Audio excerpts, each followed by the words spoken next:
இந்த காலத்துல நல்லதை சொல்றவங்களே நாட்டுல கொஞ்சம் பேர் தான்டா. சென்னையில சில ஆண்டுகளுக்கு முன்னால வீடுகளை குறிவைத்து திருடுகிற ஒரு திருடன் என்ன பண்ணாங்க, காவல்துறை பிடிச்சாங்க. பிடித்து கொண்டு போய் என்ன பண்றாங்க, நீதிமன்றத்தில் நிறுத்தும் பொழுது அந்த திருடன் என்ன சொல்றான்னா, திருடியதற்காக நீங்க எனக்கு கொடுக்குற தண்டனையில பாதியை பாத்தீங்கன்னா எந்தெந்த வீடுகள்ல நான் திருடனோ அந்த வீட்டின் உரிமையாளருக்கு கொடுக்கணும்னு சொல்றாரு. அதை கேட்ட நீதிபதிகளுக்கெல்லாம் ரொம்ப ஷாக். அப்ப எதற்குன்னு கேட்கும்போது காவல்துறையில பாத்தீங்கன்னா ஒரு நடைமுறை உள்ளது. அதாவது நீங்க உங்களுடைய வீடுகளை பூட்டி விட்டு ஒரு வாரமோ ஒரு மாதமோ பல நாட்கள் பாத்தீங்கன்னா வெளியில் செல்லும் பொழுது அங்க இருக்கின்ற காவல் நிலையத்துக்கு நீங்க தகவல் கொடுத்தீங்கன்னா லாக்டு ஹவுஸ் அப்படின்னு சொல்லி என்ன பண்ணுவாங்க, அதை குறித்து அதுக்கு ஒரு நோட் போட்டு ஒவ்வொரு இரவு நேரத்துல என்ன பண்ணுவாங்க, அங்க ஒரு காவலர் சேர்ந்து என்ன பண்ணுவாங்க, அந்த புத்தகத்துல கையெழுத்திட்டு அந்த வீட்டை என்ன பண்ணுவாங்க, காவல் பணி செய்வாங்க. சோ இதை யாரெல்லாம் செய்யலையோ அவங்க வீட்டை மட்டும் தான் நான் குறி வைத்து திருடுனேன். அப்போ பாத்தீங்கன்னா ஏற்கனவே காவல்துறை அறிவுரை கூறியும் பாதுகாப்பதற்கான ஒரு வழிமுறை இருந்தும் அதை கடைபிடிக்காத நான் வீட்டு உரிமையாளர்களுக்கு மட்டும் தான் திருடுறேன். எனவே பாத்தீங்கன்னா எனக்கு திருடுவதற்கு தூண்டிய குற்றத்திற்காக அந்த வீட்டு உரிமையாளர்களுக்கு தண்டனை கொடுக்கணும்னு சொன்னாலாம். சோ இதற்காக நான் இதை சொல்றேன் அப்படின்னா, தூத்துக்குடி ஆசிரியர் திருமண்டலத்துல இந்த 2021 ஆண்டிலிருந்து 2025 ஆண்டு வரைக்கும் இருந்த டிஎஸ்எஃப் நிர்வாகத்தின் மேல ஏராளமான குற்றச்சாட்டுகள் இருக்குது.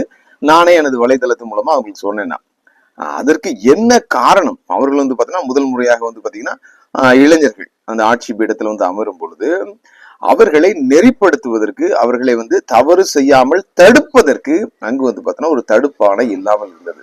அவர்களை தடுக்க வேண்டியது, நெறிமுறைப்படுத்த வேண்டியது யார் அப்படின்னா திருமண்டலத்தால் தேர்ந்தெடுக்கப்பட்ட ஒரு பேராயர்.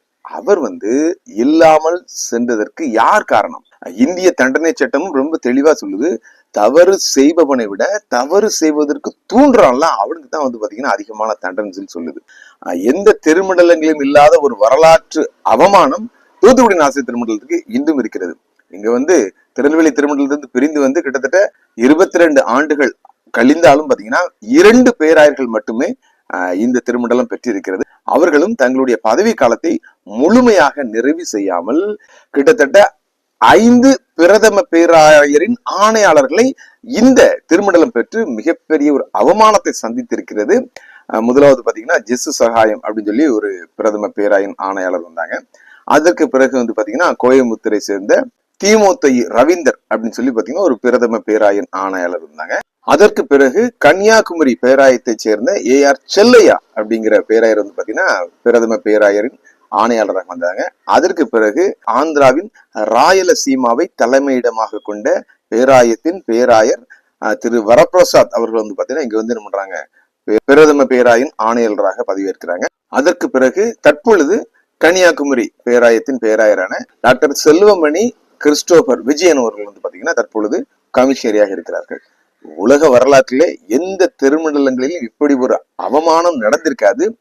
இவை எல்லாவற்றிற்கும் காரணகர்த்தாவாக இருக்கின்ற தற்போது நிர்வாகத்தில் இருக்கின்ற லே செயலர் சுயநலத்தை மட்டுமே பிரதானமாக கொண்டு இந்த திருமண்டலத்தின் நலனை கொஞ்சம் கூட கருத்தில் எடுக்காமல் தூத்துக்குடி ஆசிரியர் திருமண்டலத்தின் 2வது பேராயர் தேவசகாயம் ஐயா அவர்களை தனது கைப்பாவையாக பயன்படுத்தி, ஒருவேளை அவர்கள் கடந்த முறை தவறு செய்து அந்த ஆட்சியில் வந்திருந்தாலும் அந்த பேராயர் என்ற பொறுப்பில் அவர் இருந்திருப்பார் என்றால் இந்த அளவுக்கு தவறு நடந்திருக்காது. அவர்களை தடுப்பதற்கு, அவர்களை நெறிமுறைப்படுத்துவதற்கு ஒரு பேராயர் இருந்திருக்க வேண்டும்.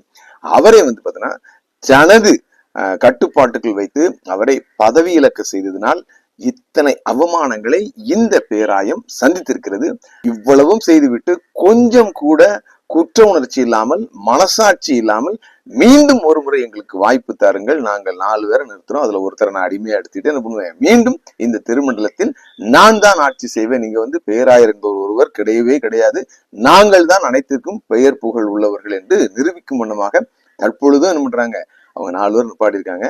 விலங்குகளுக்கு நமக்கும் பாத்தீங்கன்னா ரொம்ப வித்தியாசம் இல்லை, ஒரு அறிவு தான். அந்த 6வது அறிவு என்ன அப்படின்னா பகுத்தறிவு. பகுத்தறிவு என்னன்னா எது நல்லது எது கெட்டது என்று அறிந்து செயல்படுவது. இப்ப நாய்க்கோ இல்லட்டா பன்னிக்கோ கழுதைக்கோ இல்லட்டா பாத்தீங்கன்னா விலங்குகள் எதுக்குமே என்ன பண்ணாது, எது நல்லதுன்னு கெட்டது தெரியாது. தனக்கு உதவி செய்ய வருகிறவர்களுக்கே என்ன பண்ணும், தாக்குவதற்கு இந்த மிருகங்கள் என்ன பண்ணும், துணியும். ஆனால் நாம் அப்படி அல்ல.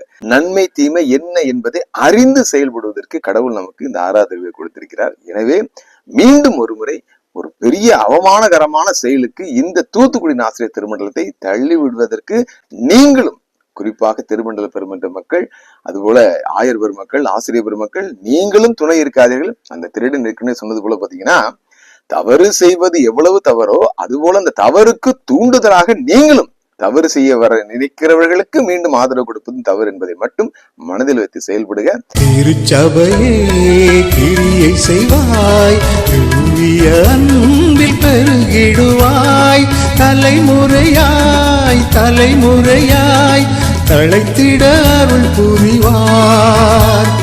விசுவாசியே நீ பதறாதே, விசுவாசியே நீ கலங்காதே, விசுவாசியே நீ பதறாதே, விசுவாசியே நீ கலங்காதே. விசுவாசத்தால் நீதிமான் என்றும் என்றும் பிழைப்பான்.